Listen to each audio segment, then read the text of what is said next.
Unauthorized dissemination is not permitted. We may record this webinar and use the webinar as appropriate, including but not limited to rebroadcast, modify, or commercialize the recording. Your participation in this webinar would be deemed as a consent for usage of this webinar by the company as appropriate, and you shall not in any manner dispute or object to the usage of this webinar, including rebroadcast, modification, or commercialization of the recording, or assert any rights in perpetuity. This webinar is organized strictly to discuss about issues related to orthopedic diseases and treatments.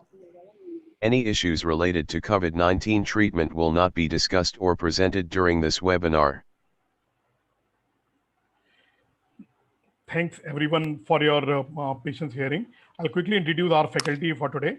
Our first faculty is Dr. IPS Obrai. He is head orthopedics and chief joint replacement surgeon and for joint replacement and arthroscopy. He is an expert in primary and revision joint replacement surgeries of knee, hip, shoulder, elbow, and ankle joints with vast experience of more than 25 years. He is a visiting surgeon to numerous international hospitals. He has made significant contribution in imparting product and procedure knowledge while holding the leadership position in various arthroplasty and arthroscopic organizations. Our other faculty is Dr. Deepak Rana. Dr. Deepak Rana is currently working in ISIC Hospital, Vasant Kunj, Delhi as a senior consultant and chief of his services.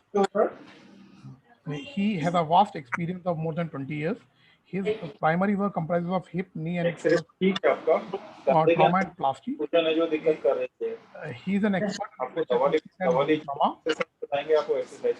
Dr. Rana is a known faculty at India and abroad and has several publications to his credit. He's an ardent teacher, and we hope to learn from his experience. With this, I would like to hand it over to our faculty for the course today, Dr. IPS and Dr. Deepak Rana.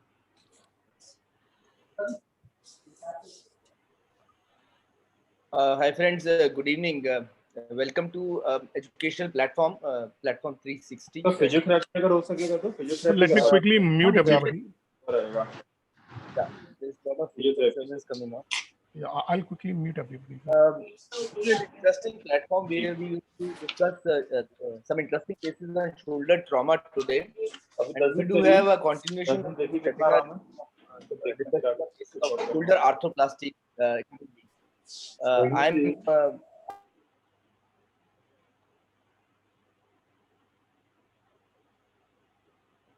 Sir, can you unmute yourself, sir, please? Yeah. And I am quite honored as well to have interesting cases coming up voluntarily from quite senior guys in shoulder practice all across the country. Friends, we have Dr. Radivardhan who is presenting two cases which are quite interesting cases, and I think we'll have a lot of learning out of them. Dr. Rajat Jangir from Rajasthan is also going to present one case, and Imran from Gorakhpur, Dr. Imran Akhtar is also going to present a case. So we do have four cases which are there back to back. Each case would be around 10 minutes or so, which would also include some discussion part. And we think if there are time permitting, then Deepak also has a case, and we can have the fifth one coming from Dr. Deepak Rana as well. Now, the protocol which we are going to follow is probably the presenter is going to present his case, an X-ray, not showing the solution, and then we can maybe stop for a moment or so, have some discussion among all of us, and we encourage you guys also to put in your questions and maybe unmute yourself and come onto the platform and ask any question directly to the presenter. Followed by we'll see what solution has been provided by that presenting surgeon, and then we can deliberate on other options or the surgical steps or any issues which are pertinent to that particular case. All these cases are simple cases. They are not very complex or complicated cases, but I think the more we keep them simpler, the more we talk about basics in such kind of course. Deepak, if you want to add on something, and then we can then go to Dr. Radivardhan for his first presentation. Unmute yourself, Deepak, please.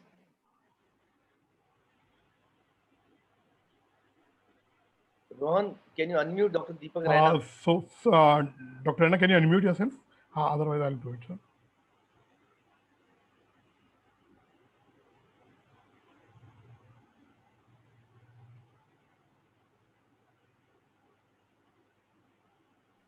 Okay, thank you, Rohan.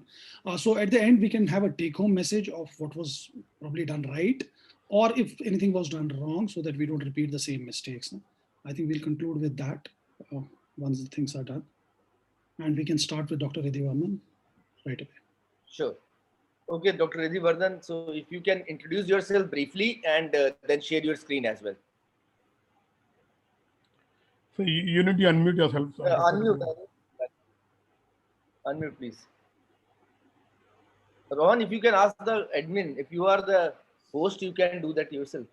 Yes, sir. I'm trying to do that, but some technical issue is not allowing me to do that. So you can make me co-host and I can then manage. Sorry, yes.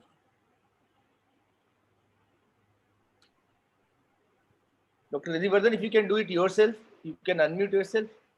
No, it's becoming difficult. So I'll do it. So try now. Yeah. Okay. Yeah. Are you able to hear me? Yeah, we can. Yeah, quite Good. So first of all, very good evening, and thank you so much for providing me this opportunity to present this case this evening among the esteemed faculty members. Can I have my first slide, please? Yeah.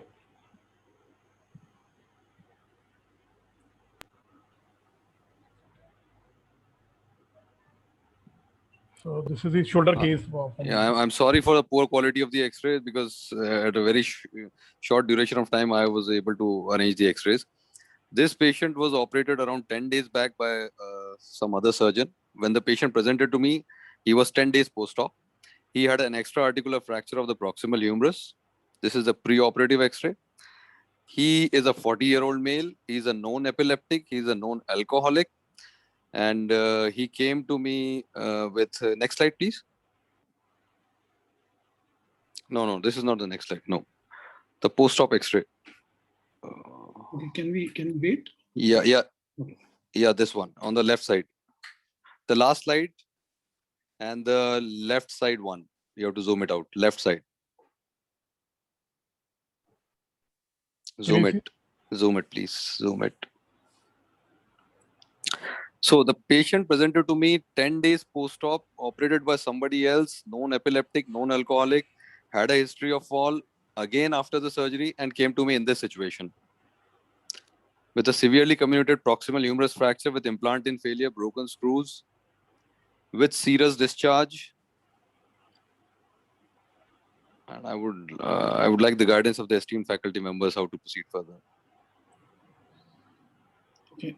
Can we go to the pre-surgery X-ray? Can we go to back? No. Yeah. Yeah. Zoom it, please. Zoom the X-ray.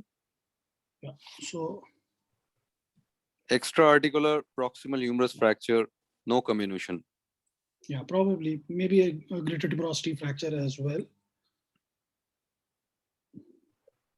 But doesn't look comminuted at all. And what are the principles of fixation of such fractures? Can I ask you? I usually use an anterolateral approach. I don't know what principles the index surgeon used. I usually use an anterolateral approach, and I go for proximal humerus internal locking osteosynthesis system in these fractures. Okay, great. Great. And so in your post-op X-ray, what do you want to see in such fractures? So show me the post-op X-ray, please. If you had done it, what would you want to see in that? So I would like to see whether there's a proper alignment of the fracture is properly reduced. Yeah. Have I got the medial calcar in contact? The fracture is reduced, and my plate is in proper position. My screws are not crossing the joint. Mm-hmm. They are in proper alignment, and my axillary nerve needs to be protected through the approach. Yeah. More important. And I need to check the AP and the axillary views during the surgery. Yeah, you're right. I think most of these cases, though they look like undisplaced type 2 kind of fractures, but I think on an axillary view, you would be surprised that they may be more than two-part fracture. They are usually 3-part or maybe more comminuted than we expect on an AP view. True, sir. Yeah. Now, So now sir. that we don't have an lateral view pre-operatively and we do have an AP view, and already he has been operated and plate osteosynthesis has been done. In a 40-year-old, you said it's a serious discharge which is coming, and the implant is seen to be failing there. So now exactly how to proceed? So that's the question here now. So I investigated the patient. I first of all opened the dressing and saw there was zero sanguineous discharge. I sent the routine hemogram. The ESR and CRP were found to be normal. Patient had no evidence of any infection at the fracture site. I mean, the skin condition and all was good. And after complete investigation and after clearance from the anesthetist, I considered going for a revision plating with osteosynthesis with whatever reconstruction I can do with the comminuted fragments, which I was seeing on the X-ray. And remove the implant, the broken screws. And how old was the primary surgery? You said. Sir, it was 10 days old, sir. 10 days old. 10 days old.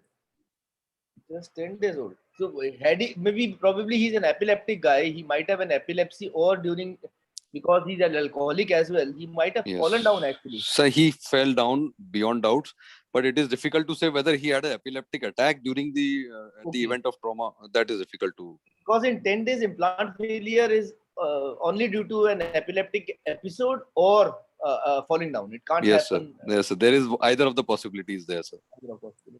The discharge was just serious discharge. Probably there was a hematoma which was there, and after falling down, it would have actually. Yes, sir. Absolutely, sir.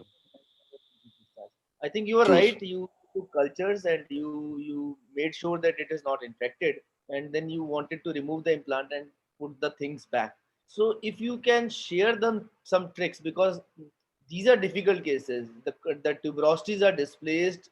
Yes, sir. Yes, sir.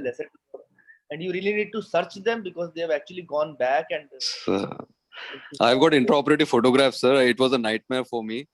I dealt first case of that sort. Materials to pull the tuberosities and try to put things back. Yes, sir. Yes, sir. Can you show me the intraoperative photographs, please? Yeah. Can you zoom them, please? So this was the situation when I opened. This was a deltopectoral approach which was being used by the previous surgeon. So I had no choice. I had to use the deltopectoral approach. And that would have been ideal in this situation also, because when you are dealing with a comminuted proximal humeral fracture, deltopectoral approach is the workhorse. And when I opened it up, I found the bone to be in pieces. It was like crushed proximal humerus and difficult to reconstruct. There was a huge gap, bone loss, and the fragments were so small. I used Ethibond to tie them up, and somehow I struggled for an hour to find the proper anatomy of where these fragments are going to lie. Yeah. And then I tried them to retain with the small K wires. I tried to maintain the anatomy and bring them in position. There were segments, so I made different segments of fractures so that I can join them together in the puzzle and could put a plate to somehow hold those fragments together. And then finally, I tied the tuberosities with the plate through the holes and tied them up with the Ethibond. And can you please show me the last X-ray? The next slide. No, the next slide, please. Yeah. Zoom. Can you zoom it? Yeah. This is how somehow I was able to reconstruct. Zoom in, please. Further zoom in, because so there was a bone loss, but I was able to retain the fragments and hold them with the plate and the screw in a position where he can maintain the anatomy. And I tied the muscular structures with the plate through Ethibond. And can you show the last X-ray, please, post-op? Yeah, the right side, the right one X-ray. Yeah, zoom it, please. This is the last I could achieve. I spoke to this patient today morning to come to me and so that I can get his X-ray today. This was done around 4 months back. So he was unable to come today, so I am unable to share the X-ray today. He's doing well. The only thing is his abduction is not going beyond 80 degrees at this point of time. I know, Dr. Redivardhan, this was a very difficult case because it is a nightmare to go in a case which has been operated just 10 days back. There is a lot of clots there and fibrosis, and then try to bring the fragments back. The trick of this is essentially taking sutures through the tendon bone junctions. So you have the supraspinatus with the greater tuberosity. So rather than taking a drilling into the tuberosity, you actually go beyond the tuberosity at the tendon bone junction. So you are able to go with traction without getting a cutoff there. And then bringing it like a puzzle, bringing from front, bringing from the side and above, so that you are able to create a sleeve of rotator cuff which contains infraspinatus with and supraspinatus with lesser tuberosity with the subscapularis around the head, so that you are able to cover it off. So Able to successfully do it quite nicely, because in such cases, even if it remains malunited a bit, and even if avascular necrosis would happen to a certain extent over a period of time, they are still good options than to probably leave it like that and get out of it. In the X-ray which you have done seems quite okay. There is a piece which is still above, so not sure if greater tuberosity is sitting very well exactly into that. But I right, sir. very difficult case where you can't imagine that tuberosity coming here. Anyone want to add? Maybe Rajat, you are there on the platform. You want to say something? Do you think of any bone grafting in addition to fill the void? The question is. So I was thinking of putting a fibula, but I was not sure whether I should go for it or not. Yes, I have taken fibula. I have put it there, but maybe I think it was insufficient. I have put fibula here.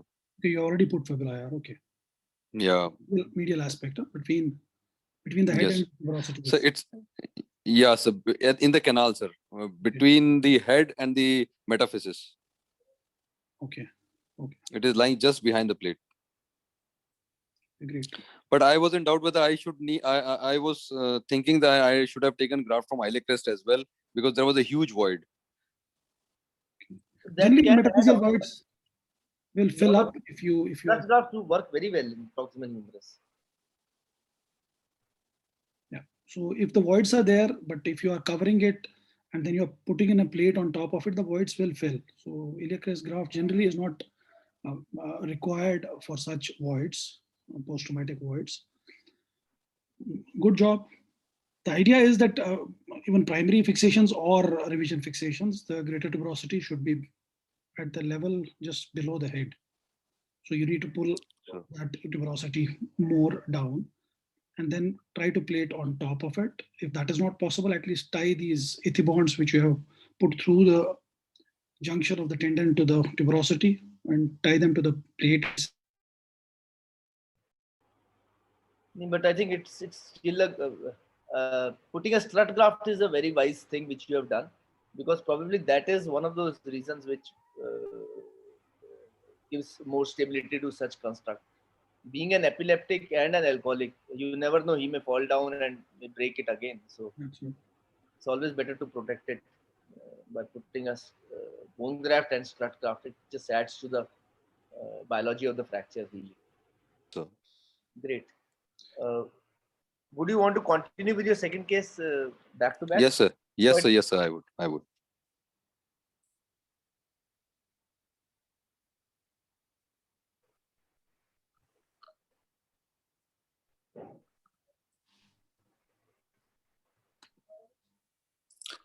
So I am here dealing with a 25-year-old male who has got a neglected acromioclavicular joint dislocation. I operated on this patient. I used the endo button and fiber tape to stabilize it, followed by a K-wire fixation. I am not sure whether there are recent advances or a better technique to do this. Although I have two options. One is the hamstring tendon graft, which is a biological fixation, and the other is the fiber tape fixation with the endo button. So I just wanted to discuss this case so that I can learn and do something better next time. How old was it? This was 5 months old case, sir. Neglected 5 months old ACJ dislocation. Maybe just wait a moment. I think Rajat wants to add something on your last Sure, case. sir. So otherwise he will lose that tempo. Rajat, if you can unmute and ask the question, please. Please try unmuting yourself now, sir. Unmute Dr. Rajat Jangir. Yes. Yes. So there are a few mistakes which we need to learn all, that we need to follow the basics. First thing is that from the primary X-ray itself, we can see that the medial calcar is comminuted in the primary X-ray, the first X-ray which was shown. Even we can see that there is a lateral comminution as well. So in all the cases of the proximal humerus reconstruction, we need to follow few basic principles. First thing is to scan the patient. That means we may require a CT scan for that.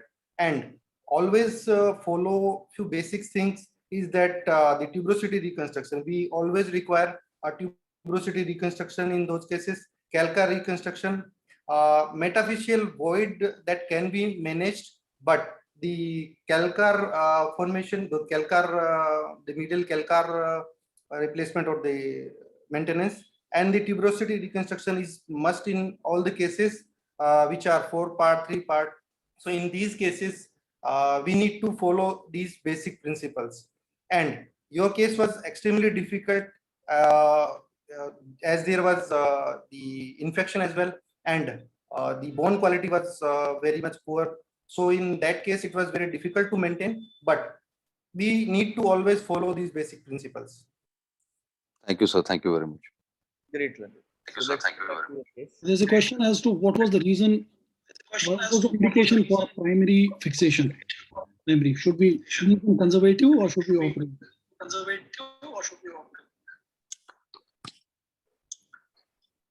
No, I think Is this AP view probably you can be misled, as we were talking about that. Sometimes AP view seems it's like a 2-part fracture, and people would go in for just conservative therapy. So it's very difficult to say what was the axillary view at this moment of time. But in such cases, if you have either an axillary view or a CT, you would become more wise, because most of these cases often have more combination than we expect on an AP view. So maybe there was combination which was directed by that surgeon, and that is why he decided to do a primary osteosynthesis in that case. Though it failed because patient fell down, so we are not very sure. There were some surgical errors as well, but the failure is essentially due to his fall, because in 10 days surgical failures don't happen, so unless until there is a trauma.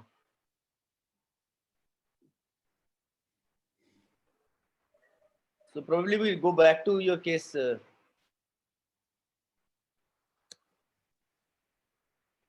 Yeah, Dr. Ridhivarman, what was the indication for surgery? The AC joint dislocation was neglected. Did he come with pain? Okay, this one. No, sir. He doesn't have pain, but he has instability, and the clavicle keeps on popping in and out. So his main concern is that he wants a stable shoulder wherein his clavicle is stabilized. That is his main concern. He doesn't have pain. He doesn't have pain, no? So that's a significant thing. So Riddhi, now there are two questions in this case, and you because examined this case clinically as well.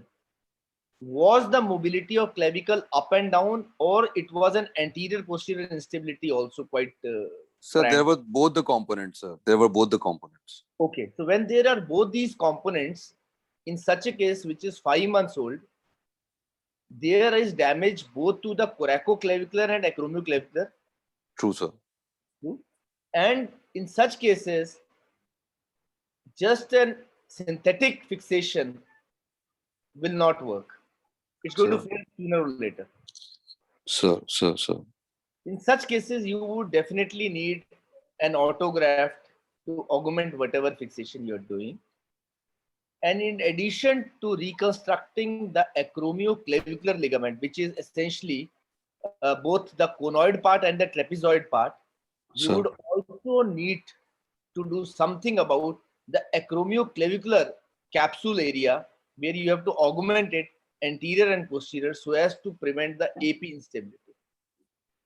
True, sir. True, sir. Difficult cases where after 5 months, if patient is presenting with gross instability, even in the best of hands, failure rates are pretty high.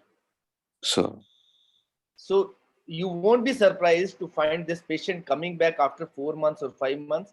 Again, the clavicle going a bit more high up and apparent AP instability. And it depends, patient might not be very much satisfied. Yeah. Plus, now that we have brought the joint back to place after 5 months, he might come with pain also, because we have not addressed the. Yes, sir. Yeah. What is your cutoff line of defining a chronic case in these AC joint dislocations? But which patient do you, after how many months do you say that this is a chronic patient, chronic acromioclavicular or coracoclavicular ligament injury patient? I think Rajat, any injury after between 3 and 4 weeks, all that ligamentous tissue has become more like a scar tissue. So it has to be treated as a chronic AC dislocation, because if you just put it back, you don't expect the ligaments to regrow there. First 3 weeks is good enough. You do have a part of ligament and scar tissue which can hold the tissue together. But anything between 3 and 4 weeks becomes a chronic AC dislocation.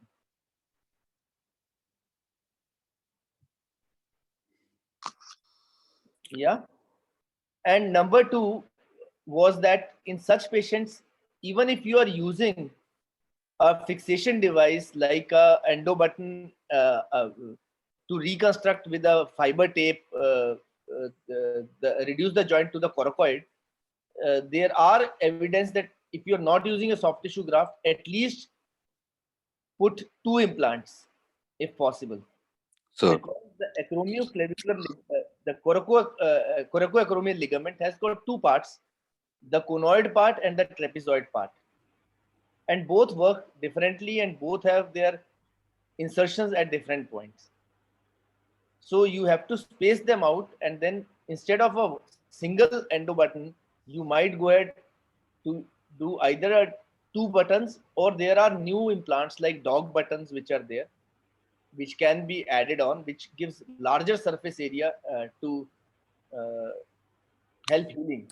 But bottom line is, anything which is 5 months old needs a soft tissue graft. So now when we are using a hamstring tendon graft in this situation, how do we reconstruct the acromioclavicular joint capsule? That's my question. So how you do it, it's a long tendon. You have to root first the tendon beneath the coracoid, so which actually is going to reconstruct your coracoacromial ligament. Correct, sir. Then you loop it from anterior to posterior through the clavicle. It's like a figure of 8 kind of position. So you have to loop it around the clavicle in a way that you are putting a graft in the, it moves from front to the back and again onto the capsule superiorly. Sir, about the acromioclavicular joint I'm talking, sir. Yeah, that is what I said. That you have that it's very difficult to just tell, but the graft actually is going. If you look into acromioclavicular joint, the graft is going to go. You do the like a double breasting kind of thing to the AC. Sir, I got it, sir. I got it. So it goes from posterior, then comes anterior, and then again becomes a figure of 8.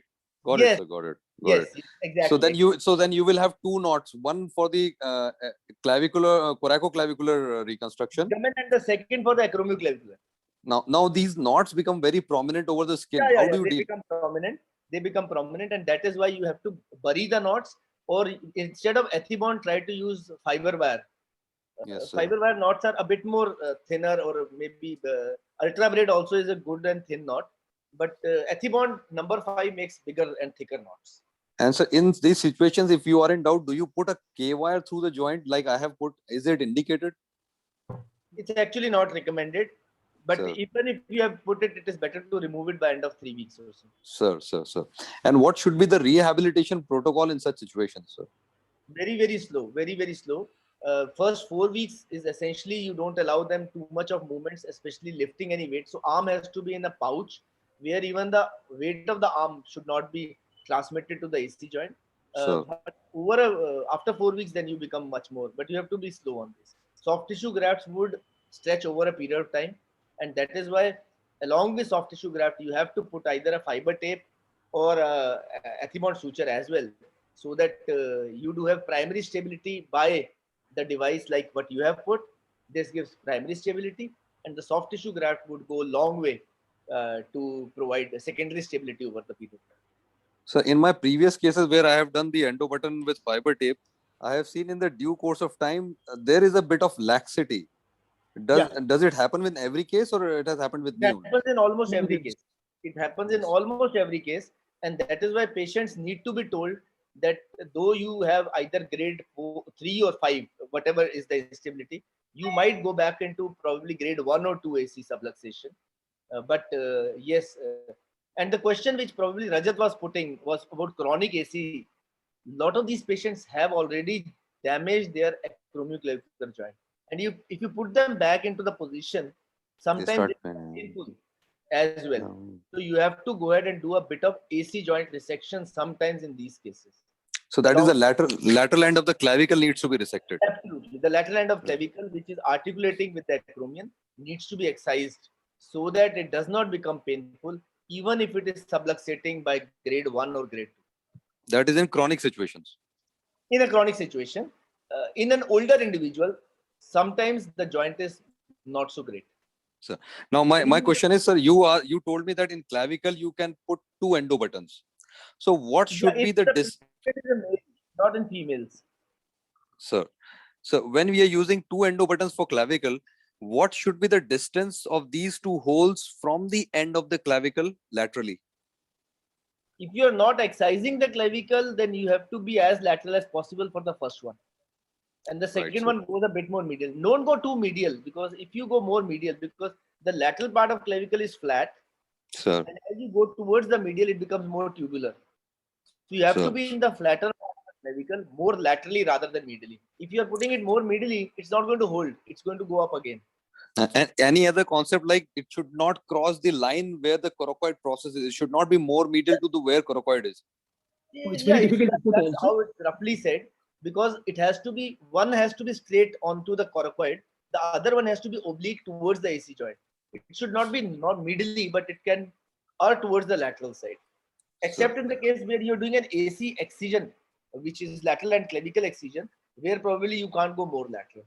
So, and is it necessary that when you are using the guide wire, it should cross simultaneously between the clavicle and the coracoid in the same setting, or you can make 2 separate entries together? No, you can make 2 separate entities as well. There are devices which are zigs, which if you have, you can use zigs to put it in a straight line. But you can obviously go a bit more. You see, if you look into the anatomy, these ligaments are not exactly straight. They're a bit more oblique. So you can be a bit more oblique, because our shoulder girdle is placed in a way that if it is a bit more oblique, it gives much more stability than if it is straight. Correct. It's technically very difficult to go medially, actually. Actually, almost impossible to go medial. You tend to go more medial because you feel more safe on the medial side, that you are not going and breaking the lateral end of clavicle. So you try to err towards the medial side. Now, once you have done the procedure, sir, under CM, what are the things you need to look for after you have tightened your fiber tape or your hamstring tendon? What all things have to be looked for after you have done your surgery?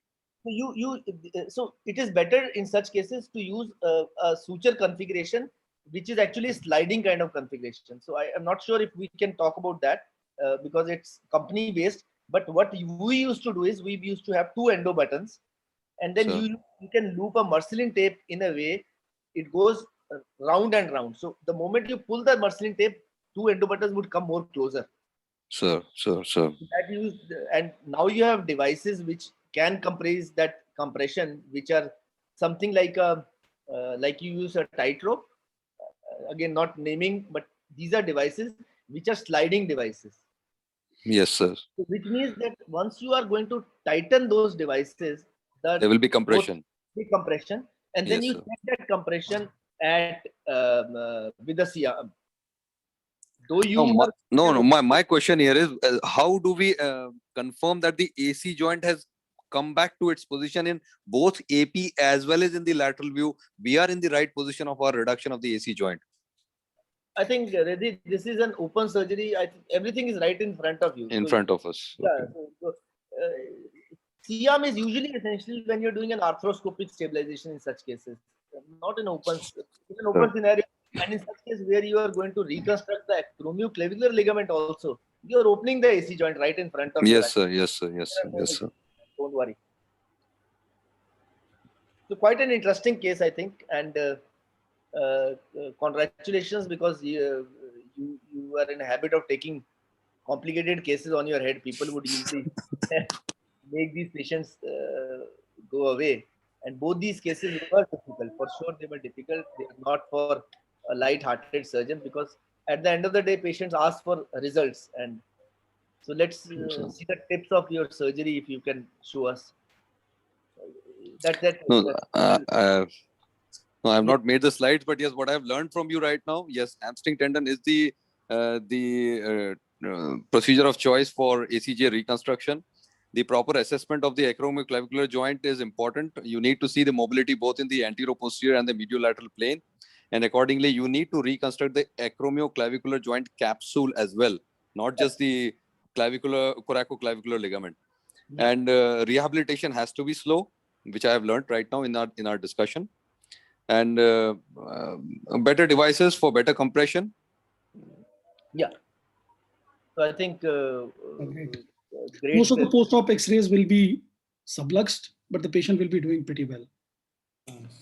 So we have Anupam, which is asking us a question. Sometimes we over-compress clavicle with button to coracoid. How to judge? So you operated on this case. So I mean, yes, you can over-compress a bit, but it springs back to the normal position. It cannot remain over-compressed there. Whenever we tighten it a bit more because we are skeptical about it. But you can keep it flushed. So with even your thumb, you can see that it is not prominent. So hope that answers your question. Yeah, plus, if you feel that it's over tightened, just give a tug to the arm. Just pull it a little bit, and you will see that you are never over tightened. Yeah. It comes back. Soft tissues. These are synthetic material, but they stretch out, so it's not a big issue. Great. I think you need to go to another forum. You have some cases to present in the hip forum as well. So I think thank you, Reddy, for joining. Sir, thank you so much, sir, for guiding us. Thank you so much. Take care. Thank you. Friends, I think this was quite an interesting presentation. If you have any questions, you can just put in on the chat box, and then we can subsequently discuss among ourselves, because Reddy has to leave for another webinar. Rajat from Rajasthan has joined in. If Rajat, you can share your, you can give your small introduction of yourself and then share your screen. We would have around 10 minutes for your case as well, and then we would have Dr. Imran's case as well for around 10 minutes or so. So Rajat, your case, please. I'm Dr. Rajat Jangir, and I'm working as associate professor in MG Medical College, and I have my clinic that is shoulder and knee surgery clinic in Jaipur, and I'm practicing since 10 years or so. So today, without any further formality, I'm going to present a case which is most of the cases in proximal humerus, whether to go for a reconstruction or a replacement, or even in reconstruction, we have different options. So I have a case. So can you please share my slides? So give me a minute, sir. I'll share the slides, sir. Just give me a minute, sir.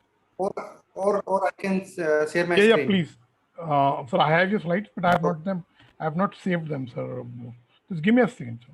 Okay. If you can share your screen, that will be better, because then you can control the slides. Yes. So you have your slides, so you can share your screen, sir. Yes, wait a second.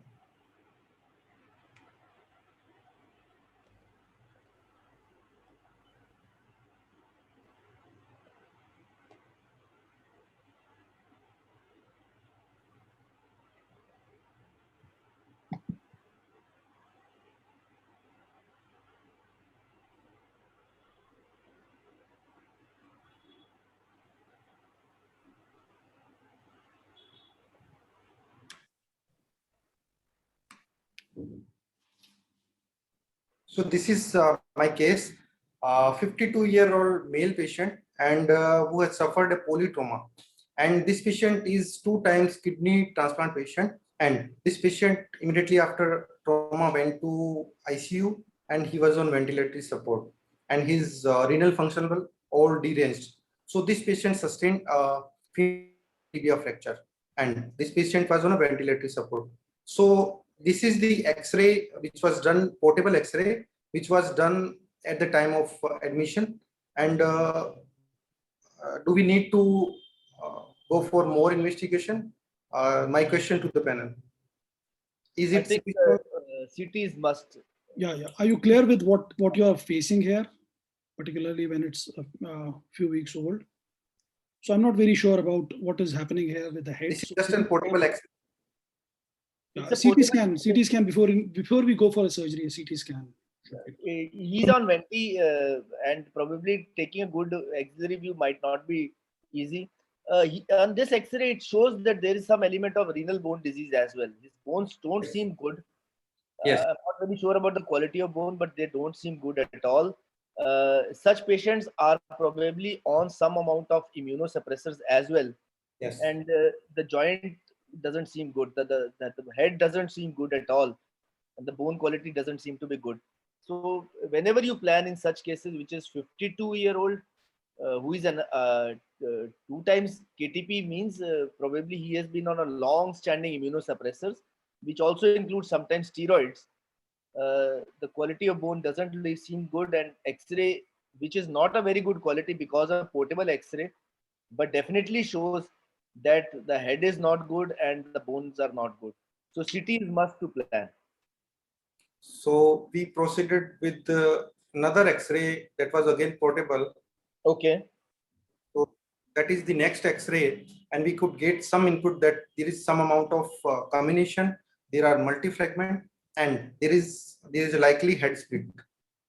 So this is the X-ray which was again done in ICU itself.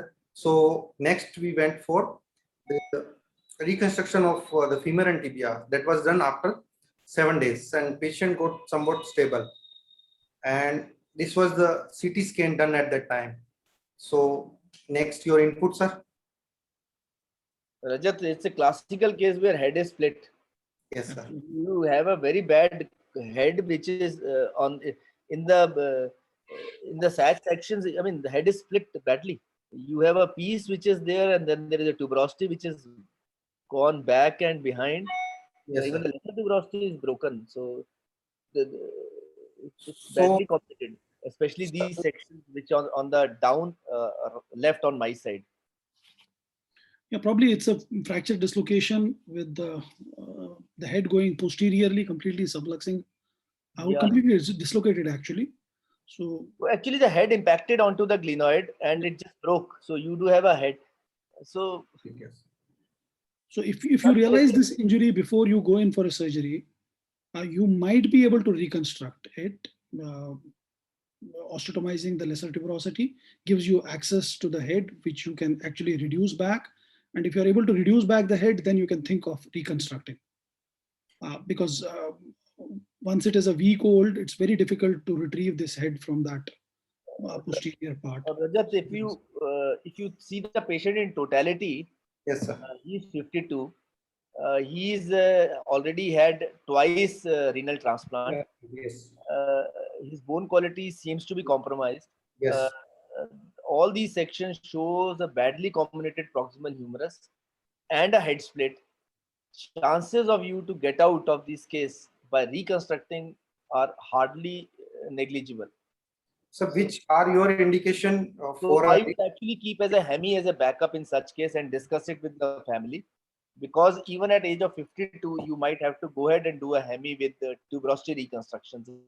What are your indication of reconstruction? Always keep it as a backup. You might be honest, you want to go ahead and want to reduce it back and put these fragments back.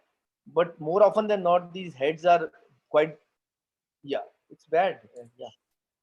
What are your indications for reconstruction in case of a head split? Because head split is a contraindication for reconstruction for me. No longer actually. We have better devices now. So if the split is where you can actually manage it and fix it, so head splits are no longer a contraindication to fixation, particularly when they're associated with a dislocation. because most of the split is happening anteriorly Yes. at a lesser tuberosity area, which does not articulate with the glenoid. So you can think of reconstructing, but having a renal disease, osteoporosis, those are things where reconstruction might ultimately fail. And rather than going for 2 surgeries, a single definitive surgery can be done. But yes, if it was a younger patient with a more healthier bone, then reconstruction, even with a head split, is the answer. So which principles do you follow for a reconstruction? Plating principle or a new concept that is known as a just unique type of a reconstruct, or in these cases, this head split type? See, it's a posterior dislocation, a locked posterior dislocation along with the fracture. So once you reduce them by doing an osteotomy of the lesser tuberosity, taking out the subscapularis and getting access to the bone, and once you reduce the head back, you can always reconstruct the tuberosity over the defect. You reposition the lesser tuberosity on the defect that was created, the reverse Hill-Sachs lesion that was created, and that gives pretty good results. It's a well-described procedure. So you always reconstruct with plating? That would be my first preference. Hemi would be a backup in case the bone is really poor quality and any fixation won't hold, then Hemi is a backup option, but primarily a reconstruction for proximal humeral fractures. IPS, any input on just unique? Rajat, what happens is when you go in, and sometimes what you find is a head which is actually not attached to anything. There is no capsular attachment onto that head which is split, and putting it is like a free graft there. Now, with the history of patient being twice renal transplant, I'm not very quite happy that it's going to heal well. So quality of bone is sometimes it's a loose head which you have to fish it out. You open the fragments, you open the tuberosities, you search for the head, and it's broken, split, gone. If it is anterior, go on more anteriorly, or if it's posterior, like it goes more posteriorly. And then with help of a cocker, you have to hold the head and just you retrieve it out, and it's a free piece of bone with cartilage, without any attachment, which is for sure not going to survive quite a lot. So keep a Hemi always in such cases. Always. While reconstructing this patient, do you consider the remaining amount of metaphyseal bone with the head as well? Putting the head back and stitching everything back? No, the remaining amount of metaphyseal bone with the head. So do you consider that also while you reconstruct? Okay.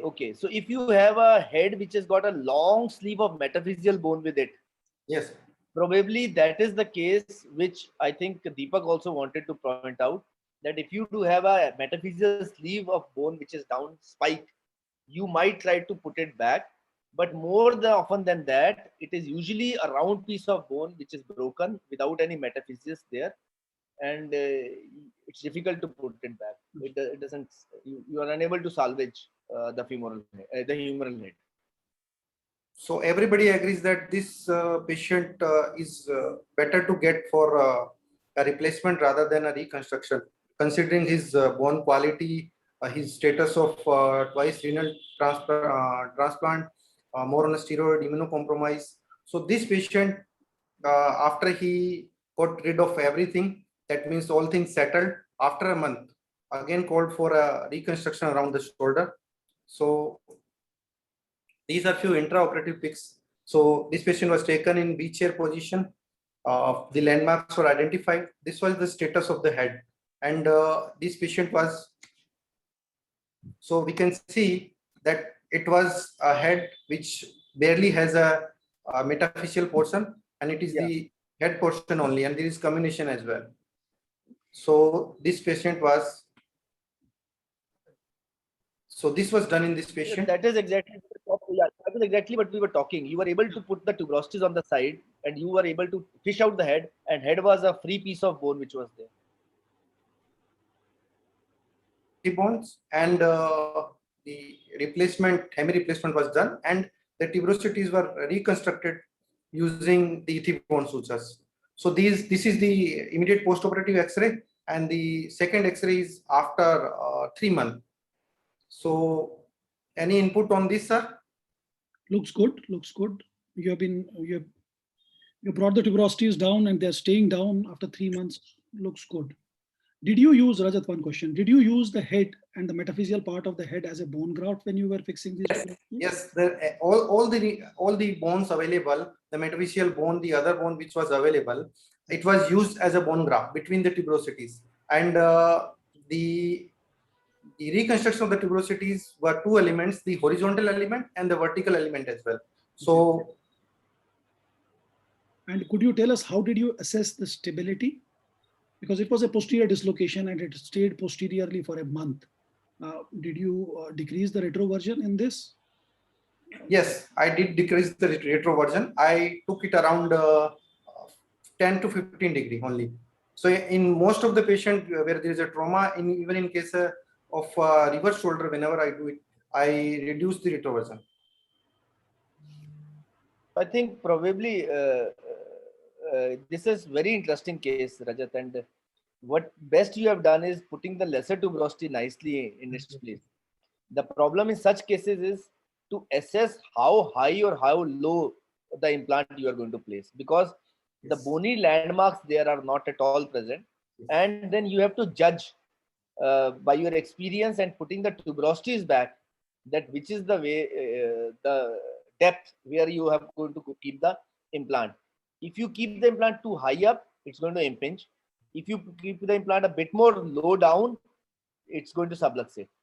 Versions are much more easier because we know what is a version, and so versions are easier to manage in such cases. But difficulty essentially is how low or high up the implant is to be kept, and when you have all the anatomical structures broken, it is very difficult to judge. So the judgment comes by soft tissues. So first you have to bring the tuberosities down to the place from where they have gone. Just put it with this, and then with the trial in place, you judge how is the tension, how much is the stability. And once you feel this is the area where you're going to keep your implant, there you are going to tie the tuberosities. So in these cases, most of the time the landmarks are gone, but yeah, most of the time the one landmark is remaining. That is the attachment of the pec major. So you can judge the height of your prosthesis by the attachment superior. That means at the superior end of the pec major, the height should be approximately 5 to 6 millimeter, 5 to 6 centimeter. So 56 millimeter. So that is my way of just getting a rough idea. Then I assess intraoperatively how the things are going. Yeah, I think, and there is a question as well. How was the version decided? You can just explain the version again. Yes. We do have a question here. I have a big intraoperative. So this is the way, in this picture we can see. So you need to, this is the neutral position. You need to at least 15 degree external rotate the arm, and then you align the prosthesis with the arm, where means the elbow in 90 degree flexion, and external rotate it for 15 degree, and then align your prosthesis with the position of the forearm. Yeah. So I think rightly said by Deepak as well, because these cases are chronic fractures, dislocations which are more than a month old. There is always a tendency of the prosthesis, whichever you have implanted, to go into a subluxation mode. So version is very, very important. These are okay methods of doing version checks, by putting your forearm into a bit of external rotation and then titrating the implant. But always trial it. It's a question of trialing, and sometimes you would be surprised that on a trial you might have to change your version by the conventional talk about 15 or 20 degrees of version.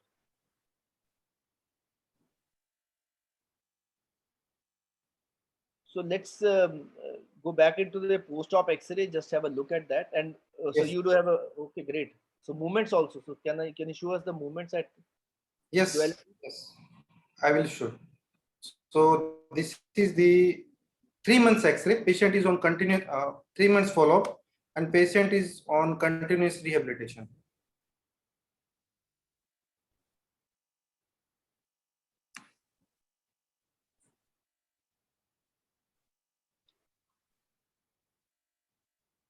The forward flexion is almost full, abduction is almost full, and rotations are somewhat limited, but I expect it to get improved by the continuous rehab. This is 3-month follow-up.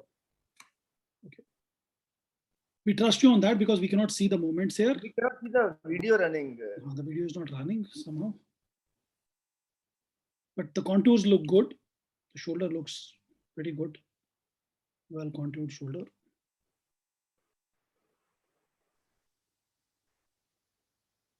I think no worries if video is not working, Rajat. We believe most of these active movement of around 90 to 110 degrees or so with good rehab, and I think that's quite satisfactory. The video is not working? Huh? Video is not working. No worries, no worries. Patient is able to comb his hair. He's able to wear a shirt nicely. He's able to eat with his hand in the 3-dimensional space. And 90 to 100 degrees of abduction and forward flexion are usually good results for such kind of bad injuries. We expect a bit of scarring there, so we don't expect a lot of abduction and rotation, combined movement, abduction, external rotation to come back. It remains stiff quite a lot even after this kind of replacement surgery. But they are stable and they get productive range of movement in the functional course. So great. So I'm seeing the chat box. We don't have any more questions here. So thank you, Rajat. You can unshare your screen. Video is not working, but that's okay. So we can have then Dr. Imran to chip in and present his last case. I have the Dr. Imran's presentation. I'll quickly share that. You need to unmute him as well. So, Dr. Imran, please try to unmute yourself. You can unmute yourself.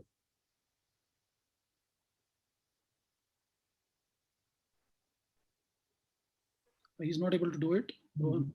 Yeah. Yes, Imran. Try now, sir. I'm sharing my presentation, sir. Yeah, you can share, please. Sir.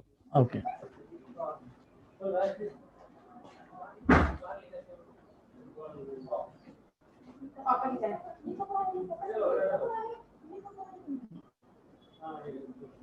Very dangerous.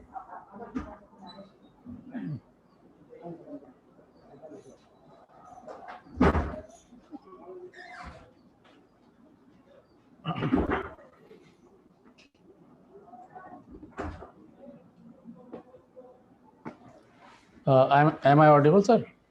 Yes. Is the screen visible? Yes, sir. Sir, thanks everyone for giving me this opportunity in the presence of esteemed faculty members, and thanks all delegates. This is a case of fracture proximal humerus.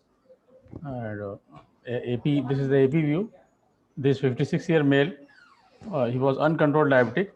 He was advised surgery on the day 7 of injury, but the diabetes were not able to control. And on the time of posting of surgery, it was day 21, 22. So this is his CT views. This is 3D, 3-dimensional view. And please comment, sir, what should be done in such case? So it's totally around 1 month from the date of injury. Yes, sir. 22 days. He was posted for surgery on 22nd day of surgery of injury. Yeah, it's quite communicated, but I think these are salvageable, reconstructible. Even after 3 weeks of injury, you do have a head which is seeming concentric onto the glenoid. This head, unlike the head which we saw on Rajat's case, has a metaphyseal sleeve. Has got a metaphyseal sleeve intact. So which means probably you would be able to put the head back, bringing this fragment down, and I think reconstructing the tuberosities with some kind of fixation device, whichever is convenient to you. Most of these cases would probably need a Philos kind of fixation device, a proximal humeral plate, locking plate, any company, proximal humeral locking plate. Nail is not very good device in such cases because it would probably go in for more combination. There are some nails which are there, which are locking nails. I've got no experience on that. But I think Imran, such case where head is concentric onto glenoid, it's a good large fragment with a metaphyseal spike. You should be able to reconstruct this even after 3 weeks by putting things back, putting some kind of locking fixation devices, and maybe add on some suture material to put and augment your fixation of tuberosities. Deepak, if you want to add anything. Absolutely. The whole idea is to correct the varus. The head has gone into varus. If you correct the varus angulation, things will fall into place. And whatever the combination in the tuberosities, you just need to tie them and get them back to plate. So should be relatively easy, not that difficult. Though it's late, but you should be able to get it back to place. And with the medial metaphyseal beak of the head, the vascularity also looks promising. So should do well. Yeah, Rajat, you have some point? Yes. So there is a subluxation of the head in the primary X-ray.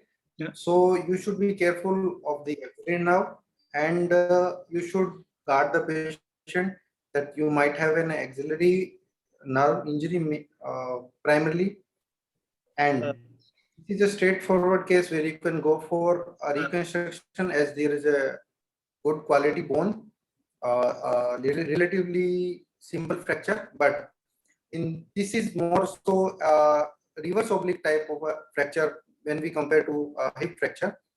So in these cases are more likely to go in varus. So always go for suture used in the tuberosity. Rajat, just want to add. Always use sutures in tuberosities. So these are less likely. Okay. Just wanted to add, Rajat, that subluxation which you see on an AP X-ray, which is inferior subluxation, in such cases, because of 2 to 3 weeks of injury, are essentially due to deltoid atony, which happens, and it's usually not worrisome because they would actually reduce back. To recover. It recovers very well. It doesn't work. It recovers, but on the patient. You have to be sure that the axillary nerve is not injured in such cases. Where if the axillary nerve is damaged, such kind of subluxations become much more prominent on an AP X-ray, and then you have to really talk to the patient about that. But examining these patients are important for axillary nerve damage, because then you have to see for regimental batch sign and also for active contraction of the deltoid muscle. Point well taken, Rajat. Okay, sir. Can I proceed, sir? Yeah, go ahead. Yeah, please. So this case was posted for Philos plating, and just a moment, Rajat. Sorry, Imran. Yes, sir. Yes, was sir. a question. The X-ray chest, does it show some rib fractures also? Yeah. If you go back into your first X-ray, so there is a question on the chat box. There was yes, Dr. there was Santosh multiple. has seen that X-ray. Multiple rib fractures are there, and we missed. So yes, sir. There was multiple rib fracture. There was a pleural effusion also. Initially, there was pleural. For that rib fracture? No, sir. It was managed conservatively. There was pleural effusion for which the physician was managing this case. Okay. And gradually the effusion subsided. So let's go back to your surgical place. Next one. So, sir, on opening this case, there was a lot of bleeding and fibrosis, and this head was holded with a Shan's pin and with K-wires, and there was medial combination also. The medial spike was holded with the help of bone clamp, but it was very comminuted. It was breaking all the time whenever I was holding this medial calcar region, and this plate was applied. This is AP and orthogonal view, and this is X-ray. Sorry for some poor quality X-ray, portable X-ray. Some problems are there, which is visible, like this medial combination is there. There is some amount of varus, and there is a void also medially and on the fracture site also. And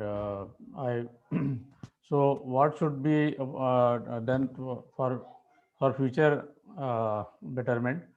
That which I should I have to I planned the fibular grafting also.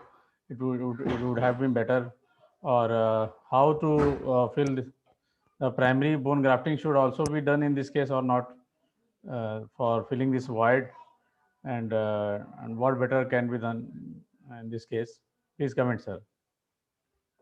So I think probably Imran, these cases, yes, they are comminuted, but they are metaphyseal fractures.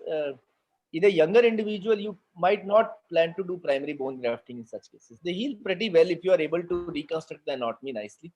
If you feel that the bone quality is not good or your fixation device might fail, fibular add-on is a good option.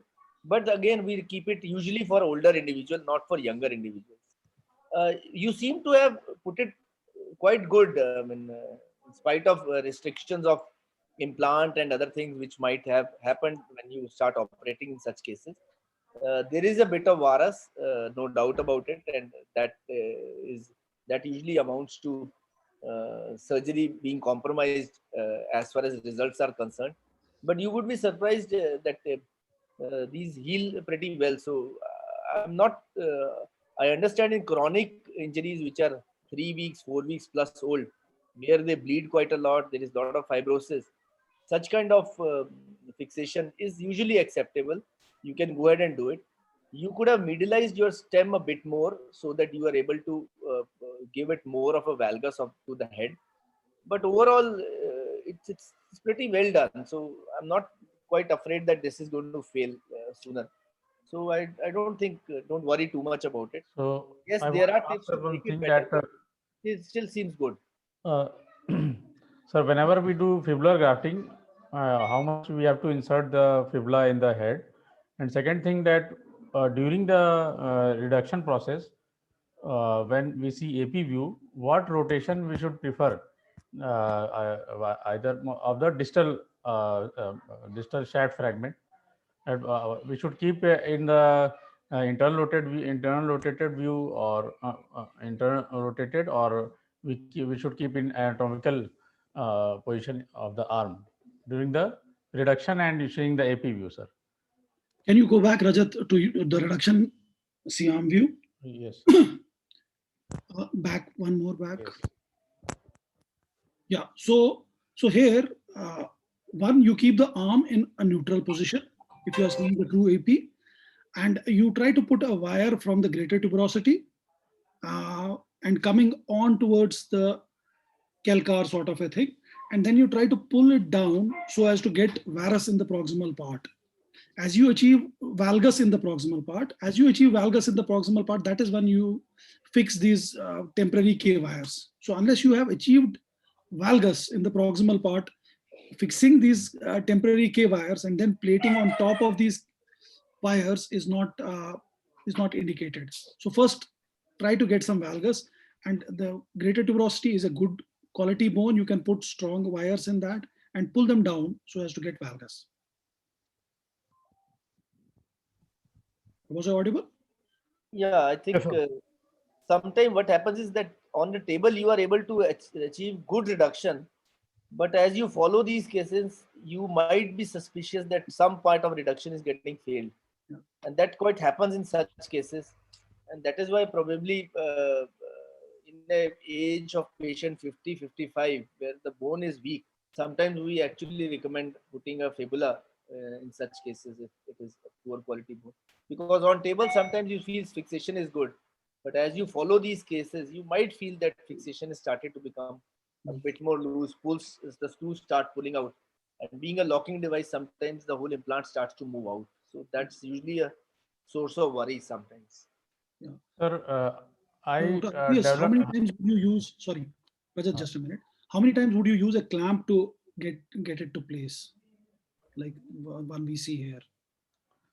Try to get the medial fragment with a clamp. Yes, sir. Sir, in this case, there was the metaphysis with a medial spike was there, but the spike was comminuted, sir.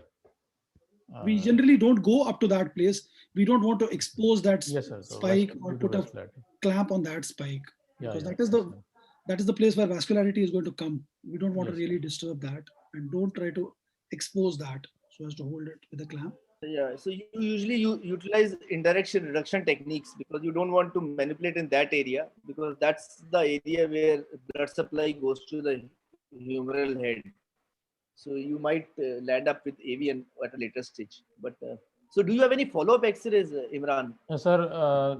This is five days post-op patient. Just So 5 days. yes, sir, Okay. just 5 days I have been So I spent. think that would be interesting for us to see how things improve. Yes, sir. So one thing more, I usually reduce this head version. I put a 3.5 sand spin in the head, and I try to rotate and like a joystick. I for the retroversion and also for the this yeah, for the 130-degree angle, and also for the version. So when I put this sand spin and I put plate over it, usually that sand spin comes in between. Most of the time this happens. So what maneuver you do that to keep the head in proper version and 130-degree angle do throughout the procedure? What you do, sir?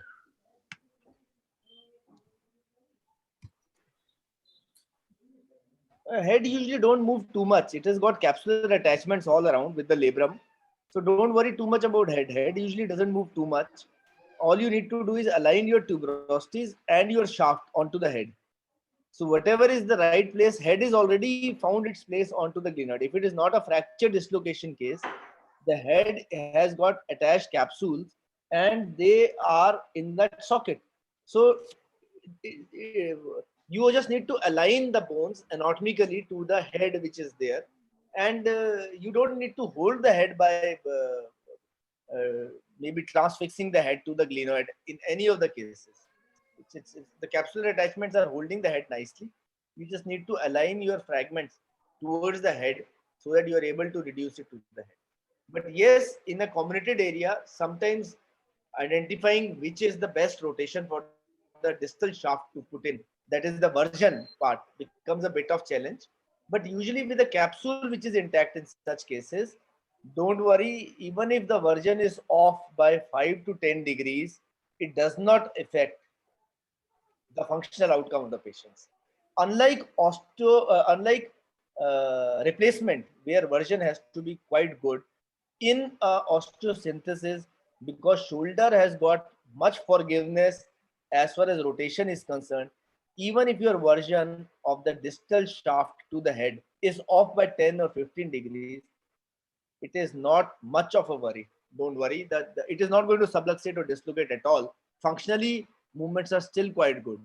Though you don't want to change the version too much, but you can be off of the distal fragment version by 10 or 15 degrees without any problem in an case of osteosynthesis, but not in the case of replacement, because replacement would dislocate out. Yes, sir. Thank you, sir. Dr. Imran, you have done a fairly good job, and I would like to see the postoperative X-ray. I would like to comment a few. Can you share the postop X-ray? So, Yeah, Yes, sir. please. Yes, so sir. in these cases, the fibular graft is reserved for mostly aged patients or the osteoporotic patient. The young patients, they do not require a fibular graft. One thing which is lacking is the medialization of the shaft and the maintenance of the calcar or the varus. So I will share few things that to get a better control of your head, you can put ethibond sutures in the both the tuberosities so that you can manipulate the things, and to maintain the varus in to get the fragment in the valgus, you can remove a bit of bone from the lateral side so that you can align it in a valgus thing, and to get the thing medialized, you can put something like a plate between the plate and the bone so that the shaft get medialized, and later you can fix your distal screws rather than buying a compressive screw, the normal cortical screw. You can use a locking screw so that the shaft remains medialized. So that is another way to maintain the medialization of the distal shaft to the head. So these are few things which I usually use in this type of unstable cases where you tend to go in varus.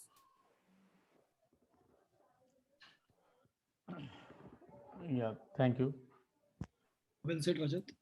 So locking screws in the distal part will maintain the alignment of the shaft where you want it. If you want it a little bit more medial, just put locking screws there, and don't try to pull the shaft to the plate, which lateralizes it completely. Yeah, And thank I you, sir. think checking the, and that's a question in the chat box as well, checking the provisional fixation before you go in for a final fixation, both in the AP and a lateral view on a C-arm is important. And that is why primary fixation probably is easier to do with sutures and a K-wire. And once you feel it is quite good, you actually supplement by the final fixation. Deepak, do you agree with that point? Because that point was raised on the chat box as well. Absolutely, absolutely. So yeah, I think Dr. you need to be Shrestha, sure that about AP and lateral point well views before taken. you go for definitive fixation. Great, I think. Thank you, Imran. Nice case, interesting Thank case, you, and sir. difficult case because patient is in the age of 54, and you are always in two minds whether to save or replace. And if at all save, there are technical difficulties because it's 3 to 4 weeks old. You definitely want to save the head as much as possible. And your technical tips, which we were discussing about how to check for version and how to place and see for reduction during surgery, was helpful. Thank you, Imran. If you can Thank you, unshare sir. the screen, we can just then finally conclude. So, great. I think all the 4 presentations were very, very good. So final learning points, Deepak, if you can just conclude 2 points from each of these 4 cases, and then Rohan can call it a day. Yeah, if we go back to the first case, first 2 cases of proximal humerus fracture fixation as well as the acromioclavicular joint fixation. So if you are taking a primary case, you better get 2 X-rays, AP as well as the axial or the Y view. If you're not able to get the axial view, get the scapular Y view so that you have an idea about the displacement of the fracture before you think of even treating it conservatively. You should have at least 2 views. If that is not possible, a CT scan will help. Acromioclavicular dislocations, not only the superior migration, but anteroposterior translation of the clavicle with respect to the acromion is important. Peroperatively, also you need to assess that. And while you are doing it, you need to be sure that it's not only going down, but anteroposterior stability is there, particularly in chronic cases or long-standing cases, wherein the acromioclavicular capsule is also disrupted. You need to counsel the patient about pain. And if you anticipate that the joint has already become arthritic, the meniscus is damaged, then a lateral clavicular excision should be the plan. Okay. Sometimes in the third case, as we see, sometimes it's not only the fracture which determines what to do, but the general condition of the patient, the condition of the bones, the osteoporosis will also help us in determining whether we want to go for an osteosynthesis or a primary replacement is the more appropriate in such cases. So primary replacement, hemi replacement, or reverse shoulder replacement, whatever deemed fit. In severely osteoporotic cases where you think that your osteosynthesis is going to fail, and doing a replacement after a failed osteosynthesis is a nightmare, is not that easy. So you can go for, with good results, you can go for primary hemi replacement if such patients are there. And then we see some simpler fractures, but delayed presentations and fixation. The principles remain that glenoid, ultimately the humeral head cartilage should be facing the glenoid. The greater tuberosity should be at a level lesser than the head. So it should not be the topmost point. Head should be higher than the greater tuberosity. And then a stable fixation. We should try to maintain the medial part of the head, the beak or the calcar part or the metaphyseal beak that we call, so as to preserve the vascularity. Try to get in the calcar screws to maintain whatever we have achieved peroperatively, and also get in some sutures both in the lesser tuberosity and the greater tuberosity, and fix them to the plate and fix them to each other with sutures so as not to lose the reduction post-operatively.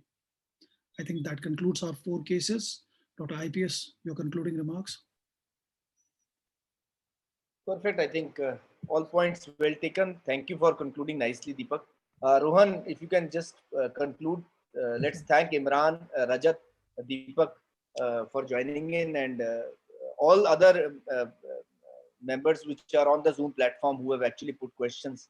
So nice of you have joined in. Thank you very much, and we'll look forward for another session coming week where we talk about shoulder arthroplasty as well.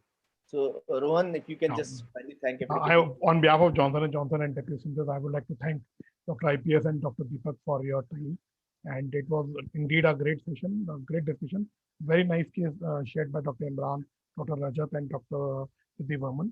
We'll look forward for the our next webinar in the series, which is on 26th of June, arthroplasty. I request everybody to join in. And please also, if you want to share your cases, please get in touch and with your respected deputy rep, and we will see you again.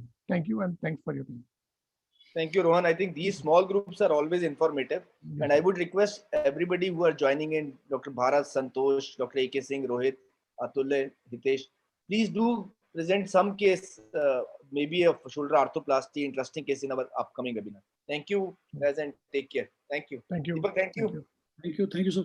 Okay, Imran. Bye, Rajat. See you. Thank you, sir.